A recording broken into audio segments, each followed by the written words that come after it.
നമസ്കാരം. നമ്മുടെ ജനാധിപത്യ ഭരണ സംവിധാനത്തിലെ നടപടികളും തീരുമാനങ്ങളും സാധാരണ പൗരന്മാർക്ക് അറിയാനും അതിൻ്റെ അടിസ്ഥാനത്തിൽ ചോദ്യം ചെയ്യാനുമുള്ള അവകാശം ജനങ്ങൾക്ക് നൽകിക്കൊണ്ടാണ് 2005 വിവരാവകാശ നിയമം പ്രാബല്യത്തിൽ വരുന്നത്. അതുവഴി നമ്മുടെ ഭരണ സംവിധാനം സുതാര്യവും അഴിമതിരഹിതവുമാകുന്ന ഒരവസ്ഥ സൃഷ്ടിക്കുക എന്നതായിരുന്നു ഈ നിയമത്തിന്റെ ലക്ഷ്യം. ഈ നിയമം പാസാക്കിയ ആദ്യ രാജ്യങ്ങളുടെ ഗണത്തിൽപ്പെടുന്നത് സ്കാൻഡിനേവിയൻ രാജ്യങ്ങൾ എന്നറിയപ്പെടുന്ന വടക്കൻ യൂറോപ്പിലെ സ്വീഡൻ, നോർവേ, ഡെൻമാർക്ക് തുടങ്ങിയവയാണ്. Freedom of the press act എന്ന പേരിൽ 1766 നിയമം നടപ്പിലാക്കിയ സ്വീഡനാണ് ഈ കാര്യത്തിൽ മുൻപേ പറന്ന പക്ഷി എന്ന് അറിയപ്പെടുന്നത്. എന്നാൽ ഇന്ത്യയുടെ കാര്യങ്ങൾ തികച്ചും വ്യത്യസ്തമായിരുന്നു. ബ്രിട്ടീഷ് ഭരണകാലത്ത് ആവിഷ്കരിച്ച ഔദ്യോഗിക രഹസ്യ നിയമം 1923 സർക്കാർ കേന്ദ്രങ്ങളിൽ നിന്ന് സാധാരണക്കാർക്ക് വിവരങ്ങൾ അറിയുന്നതിന് വലിയൊരു വിലങ്ങുതടിയായിരുന്നു.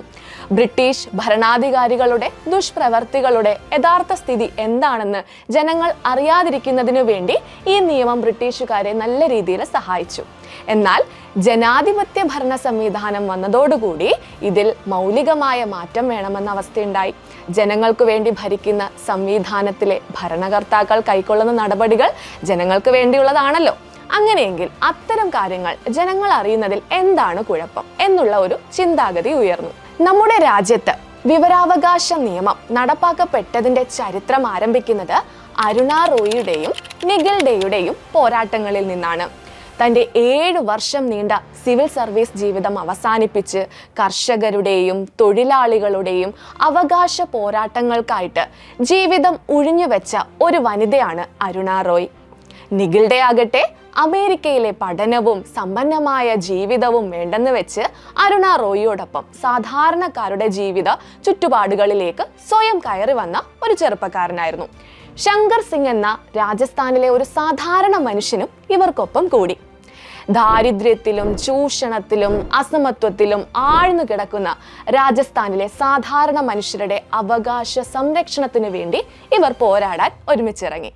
1990കളുടെ മധ്യത്തിൽ രാജസ്ഥാനിലെ സാധാരണക്കാരും പാവപ്പെട്ടവരുമായ കർഷകരുടെയും തൊഴിലാളികളുടെയും മിനിമം കൂലി സംരക്ഷണം അടക്കമുള്ള മുദ്രാവാക്യങ്ങൾ ഉയർത്തി നടത്തിയ പ്രക്ഷോഭങ്ങളെ തുടർന്നാണ് MKSS അഥവാ മസ്ദൂർ കിസാൻ ശക്തി സംഘാതൻ എന്ന സംഘടന രൂപപ്പെട്ടതും പിൽക്കാലത്ത് ഇത് വിവരാവകാശ നിയമം സാക്ഷാത്കരിക്കുന്നതിനുള്ള ശ്രമങ്ങളിലേക്ക് വളർന്നു വികസിച്ചതും. സമത്വവും നീതിയും കളിയാടുന്ന ഒരു ലോകം ഞങ്ങൾ സൃഷ്ടിക്കും എന്നതായിരുന്നു MKSSന്റെ മുദ്രാവാക്യം. അങ്ങനെ 1997 ഫ്രീഡം ഓഫ് ഇൻഫർമേഷൻ ബിൽ അഥവാ വിവര സ്വാതന്ത്ര്യ ബില്ല് രൂപം നൽകിയതും ആ വർഷം തന്നെ നിയമത്തിന്റെ കരട് നിർമ്മാണത്തിന് വേണ്ടി ഒരു വർക്കിംഗ് ഗ്രൂപ്പിന് രൂപം നൽകുകയും ചെയ്തു. അതിന്റെ ഫലമായിട്ടാണ് 2002 ഫ്രീഡം ഓഫ് ഇൻഫർമേഷൻ ബില്ല് അവതരിപ്പിച്ചതും ഇതിനെ തുടർന്ന് വിവര സ്വാതന്ത്ര്യ നിയമം അഥവാ ഫ്രീഡം ഓഫ് ഇൻഫർമേഷൻ ആക്ട് 2002 നിലവിൽ വന്നതും.